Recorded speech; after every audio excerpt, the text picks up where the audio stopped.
সওয়াল বাইরে দিল, বাইরে আমাকে রাখতেছে না, তো আমি এই জায়গা বেশি টাকা কি করব? বৃষ্টি আসলে যে কাগজ মুড়ি দিয়ে বসে থাকে। ছেলেও আপনাকে বাড়িতে রাখে না? না, সবার কাছে অনুরোধ জানাচ্ছি এই মহিলা যেন সুব্যবস্থা পায়। দর্শক, এনটিভি অনলাইনে স্বাগতম। আমি এই মুহূর্তে দাঁড়িয়ে আছি পাবনার ভাঙ্গুড়া উপজেলার পারভাঙ্গুড়া ইউনিয়নের ৬ নং ওয়ার্ডের চোয়ারপাড়া গ্রামে। এখানে একজন ৮০ ঊর্ধ্ব বিধবা মহিলা মানবতার জীবনযাপন করছে এমন সংবাদের ভিত্তিতে আমরা এখানে এসেছি। আমার পিছনে দেখতে পাচ্ছেন একটা চট বিছিয়ে এখানেই মূলত ইনি প্রায় ১.৫ মাস যাবৎ অবস্থান করছে। এই ঝড় বৃষ্টি রোদ উপেক্ষা করে তিনি এখানে অবস্থান করছে। আসলে আপনি এখানে কি দিনরাত ২৪ ঘন্টাই থাকেন? ও বাবা, এ যে হেনে সে গ্রুপ বসে, ২-৩ গ্রুপ বসে থাহার কুলবে না পারে অত্র যা থাইতে আসি। প্রতি সপ্তাহে সর্বোচ্চবার বিকাশ পেমেন্টে ৫০ জন হবেন পেমেন্ট চ্যাম্পিয়ন। জিতে নিন টিভি সহ আকর্ষণীয় সব প্রাইজ। সরে যাই। আপনি এখানে থাকেন কিসের জন্য? আপনার বাড়িঘর নেই? আমার বাড়ি নাই দেখি তো। আপনার এখানে ভাই বোন নেই? এই তো ৫টা ভাই, এই যে গেট দিয়ে দিই, সব গেট দিয়ে দিয়ে যায় আসে, গেট দিয়ে দিয়ে আটকা শুই থাকে। আপনি কতদিন যাবত এখানে আছেন? ১ মাস তো হয়ে গেছে। আপনার ভাইরা আপনার বাসায় নেয় না? ওই সালে ২-৩ দিন লিছিল এইবারে। এইবারে লিয়ে আর লিল না। ইয়ারা কিরা কয়া দিছে যে কোনে লইছে গাছতলা। থাইক, খনেই থাইক। ছেনেই লইছে। খাওয়া দাওয়া করেন কোথায়? খাওয়া দাওয়া ওই যে লাতিনরা এসে দিয়ে যায়। বেশি নেই আপনার? না, না। আপনার ছেলে সন্তান কিছু আছে? ওই একটা। ওই তো সে ও যে গেদার ভাই আইছে, ওর বাবার সাথে বিয়ে ছিল, বাপ ছাইড়ে দিছে, ও যে গেদা আইছে সাথে। আপনার ছেলেও আপনাকে বাড়িতে রাখে না? না। ছেলের বউও কয়, ভাই বউরও খরচা কম হরে না। আমি কইছি যে আমি বাপের বাড়ি যেটা বউ সেটাও আমাকে দাও। আমি ভাই ঘরে তাও কইছি যে ৪-৫ খান টিন দিয়ে আমাকে ছাউরা তুলে দে। পরামানিকে সাইদে দিন দিয়ে বাইরে এরকম হইতেছে। আজ ৫ বছর এরকম বাইরে জ্বালাচ্ছে। আপনি এখানে আছেন কতদিন? এ তো ১ মাস হয়ে গেল। রাতের বেলায় কোথায় থাকেন এখন? এখানেই থাকে। আর বৃষ্টি আসলে? বৃষ্টি আসলে ওই যে কাগজ মুড়ি দিয়ে বসে থাকে। কাগজ দিনের মুড়ি। বেলায় রোদের সময় কি করেন? রোদের সময় ও যায় গাছতলা যায়। গাছতলা যায় বসে থাকে। জি দর্শক, আপনারা এত সময় শুনছিলেন একজন ৮০ বছরের ঊর্ধ্বে বৃদ্ধ মহিলার মানবতার জীবনযাপনের যে গল্পটা। আমরা এখন এই মুহূর্তে কথা বলবো এই গ্রামেরই একজন প্রতিবেশীর সঙ্গে। আসলে আমরা জানার চেষ্টা করব এ ইনার এই দুর্দশা থেকে মুক্তির জন্য এলাকাবাসীর পক্ষ থেকে কোনো পদক্ষেপ গ্রহণ করছেন কিনা। প্রতি সপ্তাহে সর্বোচ্চবার বিকাশ পেমেন্টে ৫০ জন হবেন পেমেন্ট চ্যাম্পিয়ন। জিতে নিন টিভি সহ আকর্ষণীয় সব প্রাইজ। জি ভাই, আমাদেরকে একটু জানাবেন এই বৃদ্ধ মহিলাটি কতদিন যাবত এখানে এভাবে আছে, আর এর প্রতিকার হিসেবে আপনারা কোনো উদ্যোগ গ্রহণ করেছেন কিনা? হ্যাঁ, এর প্রতিভা হিসেবে আমরা গ্রহণ করছি, সেটা হলো আমরা গ্রামবাসী, ওয়ার্ডের মেম্বার, প্রতিনিধি, উনি চৌকিদার দ্বারা গ্রামের প্রধানবিন্দুদের, জনসাধারণ সবাইকে ডাকা হয়। এক পর্যায়ে এখানে তারা আসে, আসার পর এরা কোনো কর্ণপাত করে না। এই মেয়েটার ভাইরা, সে বাপের প্রায় ২.৫ শতাংশ জায়গা কাগজের বলে পাবে, তার থাকার মতো কোনো পরিবেশ নাই। তো সেই ক্ষেত্রে এক ছেলে আছে, ছেলে থাকে হলো তার বাবার ২-৩ কাঠা সম্পত্তির উপর, কিন্তু সেই সম্পত্তিটা আবার ওর বাবা ছেড়ে দেওয়ার পর ওই সম্পত্তিতে উনি থাকার মতো ওই আর এক পর্বের যে ছেলেরা আছে তারা বলতেছে না, যেহেতু তার হক নাই, সে ছাড়িয়ে দিছে, সে আমার বাপের সম্পত্তিতে থাকতে পারবে না। সেই ক্ষেত্রে তার বাপের সম্পত্তি এই বাড়িতে সে দীর্ঘদিন ছিল। থাকার পর মাঝখানে উনি ভিক্ষে করে খায়। যখন বাড়ির থেকে বাহির করে দিছে, দেওয়ার পর ওনার কাছে শুনতে পারলাম, তখন ওই হরদত নামে একটা ছেলে আছে, ওনার বাড়িতে থেকে ভিক্ষে করে খাইতো আর ওখানে থাকতো। এতে এলাকাবাসী কিছু ধিক্কার স্বরূপ তাকে কথা বলে, ওই যে বাড়িতে থাকে সেই ব্যক্তিকে, যে একজন ভিক্ষে করে, সেই ভিক্ষে করাটা তোরা খাইস। তারা তো অভিমান করে মনের কষ্টে তাকে বাহির করে দেয়। দেওয়ার পর সে গ্রামবাসী প্রধানবিন্দুদের কাছে সালিসি ডাকে। ডাকার পর এই মতো অবস্থায় সালিসি টাকার পর সালিসি কোনো কর্ণপাত না হওয়াতে এখন উনি বাড়ির থেকে বাহির করে দিছে। দেওয়ার পর আমরা ইউনিয়ন পর্যায়ে গেছি, ইউনিয়নের চেয়ারম্যান মহোদয় ওনাদের ডাকছে, ওনাদের ডাকেও সাড়া দেয় নাই। আমরা প্রশাসনের কাছে গেছি, প্রশাসনের মাধ্যমেও এটা কোনো সুরাহা পাইনি। প্রশাসন বলতেছে এটা আমরা যথাযথ ভাবে আমরা কোর্টে পাঠা দেবো। কিন্তু ওনার জায়গা দেখেন ২.৫ শতাংশ জায়গা পাবে, কিন্তু সেই জায়গার যথেষ্ট জায়গা আছে। আমরা বলছি একটা ছাবড়া তোলার মতো পরিবেশ করে সে মৃত্যু পর্যন্ত। ওনার কথা হলো যে আমার বাপ প্রতিশ্রুতি দিচ্ছে তোমার যাওয়ার জায়গা নেই, আমার জায়গা আছে, ভিটে আছে, তুমি আমার ভিটে ছাড়া কোথাও যাও না, মরলে আমার ভিটেই মরো, তুমি আমার জায়গায় থাকো। সেই ক্ষেত্রে ওনার ছেলের বাড়িতে আমরা ঘর তুলে দিতে চাইছি প্রধানরা সবাই মিলে, এবং তার সাথে প্রধান সাহেব এখন এখানে আছে। কিন্তু কিছু কতিপয় ব্যক্তি ওনার ভাইদেরকে মিস্টেক করতেছে। মিস্টেক করিয়া ওনাকে বসত বাড়ি একটা ছাবড়া যথেষ্ট জায়গা আছে এখান দিয়া, এই যে পরিবেশ আছে একটা ছাবড়া তোলার, কিন্তু তুলতে দিবে না। তো এমতো অবস্থায় কেউ তো ফৌজদারি করিয়া মারামারি গন্ডগোল করে কেউ ওনার পক্ষ হয়ে বাড়িঘর তুলে দিবে না, দিবে? তো সেই ক্ষেত্রে ওনাকে বলা হয়েছে, প্রধানরা যখন ব্যর্থ হয়েছে তখন বলা হয়েছে যে তোমার মতো করে তুমি কোথায় থাকবে, কি করবে, এখন তোমার ব্যবস্থা তুমি নাও। তো এই মতো অবস্থায় উনি বৃষ্টি, ঝড়, তুফান, মেঘের ডাক, ওই মতো অবস্থায় পলিথিনটা গায়ে দিয়েই ওখানে শুয়ে থাকে। বারবার আমাদেরকে যা বলে আমরা বলি আমাদের করার কিছু নেই। আমরা যেটা যথাযথ চেষ্টা করছি যে আমরা এটা একটা সমস্যা সমাধান করি, কিন্তু সেই সমাধানে আপনার ভাইরা তো অগ্রসর হয় না। আপনার ভাইরা ব্যাপক পর্যায়ে মানে এটা নিয়ে বিকল্প ধারা যুক্তিবুদ্ধি করতেছে।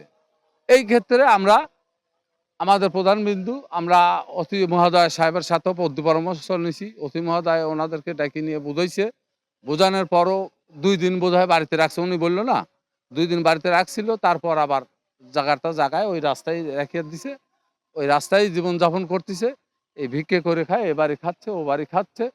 এমতো অবস্থায় এই ব্যক্তিকে চিনে জোক লাগাইছে, জোক লাগিয়ে থাকে, মশা কামড়াচ্ছে। কিন্তু আজ মানবতার জীবনযাপন কোথায়? আমাদের মাননীয় প্রধানমন্ত্রী সচ্ছলভাবে এই দেশে পরিচালনা করার জন্য দেশ গঠন করছে, সরকার গঠন করছে, এবং আমাদের মাননীয় প্রধানমন্ত্রীর কাছে এই মানবতার দৃষ্টি আকর্ষণ করতেছি। যারা এই বিষয়টাকে মিস্টেক করতেছে তাদেরকে সুব্যবস্থা, সুদিক নির্দেশনা, সুবিচার, যাতে এই অসহায় মহিলা যাতে তার বাপের পৈতৃক সম্পত্তি ২.৫ শতাংশ জায়গা, কাগজ কলম সব রকমের আছে, যাতে সে একটা ছাবড়া তুলেও তো বসবাস জীবনযাপন করতে পারে। এমতো অবস্থায় আমাদের মাননীয় প্রধানমন্ত্রীর কাছে বিষয়টাকে যাতে পৌঁছতে পারে, উনি যাতে সুব্যবস্থা নিতে পারে জি, ধন্যবাদ আপনাকে। আমরা এত সময় কথা বলছিলাম এখানকার স্থানীয় একজন বাসিন্দার সঙ্গে। এখন আমরা কথা বলবো স্থানীয় আরেকটা বাসিন্দার সঙ্গে। এই বৃদ্ধ মহিলা, আমরা জানি যে দীর্ঘদিন যাবৎ এখানে মানবতার জীবনযাপন করছে। এই বিষয়ে আসলে আপনি কতটুকু জানেন, একটু যদি বলতেন। আসসালামু আলাইকুম। আমি এই ৬ নম্বর ওয়ার্ডেরই একজন। আমি কয়েকদিন ধরে জানতে পারলাম যে চরপাড়া গ্রামে ইনি, এই খালাম্মা, এই অসহায়ভাবে পড়ে আছে। সে রাত্রে এই জায়গায় জীবনযাপন করে। তাহার ভাইয়েরা বাড়ি থেকে বাইর করে দিছে, ঘরে তোলে না। রাত্রে এই জায়গায় জোক লাগে, বৃষ্টি আসলে ওই জায়গায় থাকে। ওই জায়গায় থাকতো, ওখানে আবার টিলের বেড়া দিছে, টিলের পালা দিছে। আমি জানি সেই মহিলা খুব কষ্ট করে, খুবই কষ্ট। একজন মানুষ এভাবে কষ্ট দেয় আমার জানা ছিল না। তাই আমি সবার কাছে অনুরোধ জানাচ্ছি, এই মহিলা যেন সুব্যবস্থা পায়, তার যতটুকুনি অংশ মোতাবেক জায়গা পায়, সেজন্য সে জায়গার মালিক হতে পারে, সেজন্য ওই জায়গায় বাসস্থান করতে পারে। এই আপনাদের কাছে আমার অনুরোধ। ইনার বিষয়ে কি প্রশাসনের কোনো হস্তক্ষেপ চান কিনা আপনারা এলাকাবাসী? হ্যাঁ, ইনার বিষয় ফুল প্রশাসনের হস্তক্ষেপ আমরা চাই, এবং প্রশাসনের সাহায্য চাই। প্রশাসন না হলে পেরে ইনাকে এভাবে এখান থেকে আমরা কিভাবে কোথায় তুলে দেব আছে, এটাই আমাদের চাওয়া পাওয়া। জি, ধন্যবাদ আপনাকে। দর্শক, আমরা এত সময় কথা বলছিলাম এখানকার স্থানীয় আরেকজন বাসিন্দার সঙ্গে। আমাদের সাথে এখন যুক্ত আছেন এই গ্রামেরই একজন বয়োজ্যেষ্ঠ প্রধান। আমরা কথা বলবো তার সঙ্গে। জি মুরব্বী, আমাদেরকে বলবেন এই অবস্থায় দীর্ঘদিন যাবৎ থাকলেও এ পর্যন্ত আপনারা কোনো ইনার ব্যাপারে ব্যবস্থা গ্রহণ করতে পারেননি কেন? এই বিষয়টা যদি একটু বলতেন।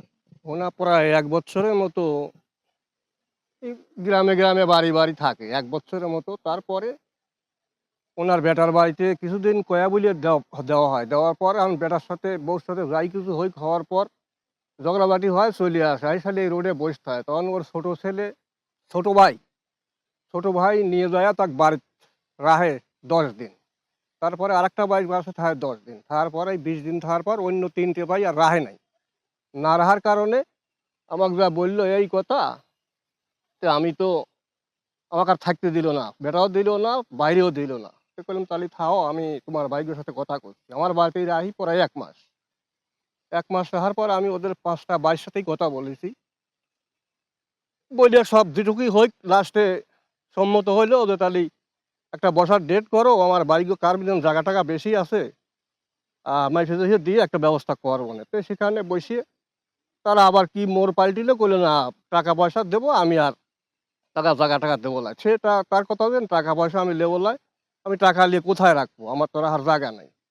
আমার যে লাশটা মরার পরও আমার জায়গায় ধোয়াবো খারাও, আমার লাশটা আমার ওই বাড়িতে আমার জায়গাতে পারছেন যাবি, সেই জায়গাটুকু তোমার কোথাও নাই। আর টাকাটা নিয়ে কোথায় দেবো, কাক দেবো? সওয়াল বাইরে দিল, বাইরে আমাকে রাখতেছে না। তো আমি এই জায়গা বেশি টাকা কি করবো? এর আগেও এক যাইতেন ১ সপ্তাহ বেশি নিয়ে এসে সে এই বাইরে বাগনেরা সব লুটপাট করিয়ে বিয়ে খাওয়া দেওয়া ওই বাগনে সওয়ালেক দিয়ে শেষগুলো শেষ করে দিয়েছিল।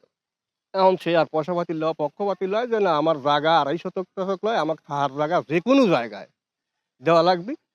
তারপরে তারা দিল না, স্বীকার হইল না। আমাদের ইমাম ছিল, সে জামাতের হইলো এখন এই ওয়ার্ডের সভাপতি, ওনাকে আমি অবগত করলাম। সেও আর একটা ডেট দিল। আমাদের মেম্বার তাকে অবগত করলাম। করার পর দরখাস্ত লিখে এই গ্রামের প্রধানবর্গকে নোটিশ করিয়ে একটা সময় এই বাড়িতে দিছি। দেওয়ার পর অনেকেই আইছে, অনেকে আসে নাই। তারপরেও ওই ইমাম সাহেব জরুরি সে নামাজ ইশারের পরে এখানে আসে। ওনা তখন কইলো যে তোমরা চেয়ারম্যানের কাছে পদক্ষেপ নাও, আমার তো এমন কোনো ক্ষমতা নাই, গার ধরে নিয়ে আসি। চেয়ারম্যানের কাছে গেলাম। চেয়ারম্যান কইলো আমিও কয়েকবার বলেছি, আমার কথাও শোনে না। আমি এখন আমলিকির চেয়ারম্যান, আমার গার ধরে আনার মতন ক্ষমতা নাই, আমি থানায় বলে দিচ্ছি। থানায় গেলাম। থানায় ২ পক্ষকে ডাইহিলে গেল। ওনা ওই কথাই কয়ে আসলো যে না আমার জায়গা দেওয়ার মতন জায়গা নাই, এটা সেটা। জায়গা কিনে দেবো, কইলে কিনে দিবে, তাহলে তোমার বোনটাকে বাড়িতে আগা ১০ দিন পর্যন্ত জায়গা না করে কিনে দিতে পারো। তো ওনাও এসে এই জায়গাতে উঠলো। ২ দিন নাকি বাইতেও রাহিছে, তারপর আর রাহে না। এই জায়গায় থাহে প্রায় ১ মাসের ঊর্ধ্বে, ৪০ দিনের মতো। এখন কি আপনারা আর কোনো পদক্ষেপ এনার বিষয়ে নিতে হ্যাঁ, আমরা চাইতেছি যে ন্যায্য সেই ২ শতক ২.৫ শতক যে পাওনাটাই তার জায়গা আছে, সেই জায়গাটা আমরা চাই। বা প্রশাসন ও আমাদের কাছে বলেছে আমরা কোর্ট ছাড়া পারতেছি না, জায়গা ভোগ দখল করার বিষয় নিয়ে আমার ই নাই, কোনো এখতিয়ার নাই। এখন এই মহিলা তো আর এই কোর্টে যাইতে পারে না। কোর্টের রায় ধরেন যে লিয়েই সে কাগজপাতি লিয়ে এখানে আইছে। এই সম্পত্তিটা ১২ বছর কেস চলেছে। এরা ৬ ভাই বোন মিলে সে ডিগ্রিটা পাইছে, সেইটা বলে খারিজ খাজনা সব হয়েছে। এটা কমপ্লিট আছে। এই জায়গাটুকু আমি চাচ্ছি যে এই মহিলার জায়গা মহিলা পাক। প্রশাসন বা উপজেলা যারা শাসন করে, এলাকার যারা শাসন করে, এদের কাছে আমার দাবি। জি, ধন্যবাদ আপনাকে। আমরা এত সময় কথা বলছিলাম এই এলাকার একজন প্রধানের সঙ্গে। দর্শক, বয়স্ক মহিলার কথা শুনেছি। সে প্রায় ১ থেকে ১.৫ মাস যাবৎ এই মানবতার জীবনযাপন করছে। আমরা কথা বলেছি এখানকার স্থানীয় কয়েকজনের সঙ্গে এবং প্রধানের সঙ্গে। তারা বারবার এই বৃদ্ধকে একটা বাসস্থানের ব্যবস্থা করার চেষ্টা করেও ব্যর্থ হয়েছে। এখন সকলেই চাচ্ছে দ্রুত যেন বিষয়টা নজরে নিয়ে পদক্ষেপ নেয় প্রশাসন। এখন দেখার বিষয় কত দ্রুত পদক্ষেপ নেয় প্রশাসন। সিরাজুল ইসলাম, আপন।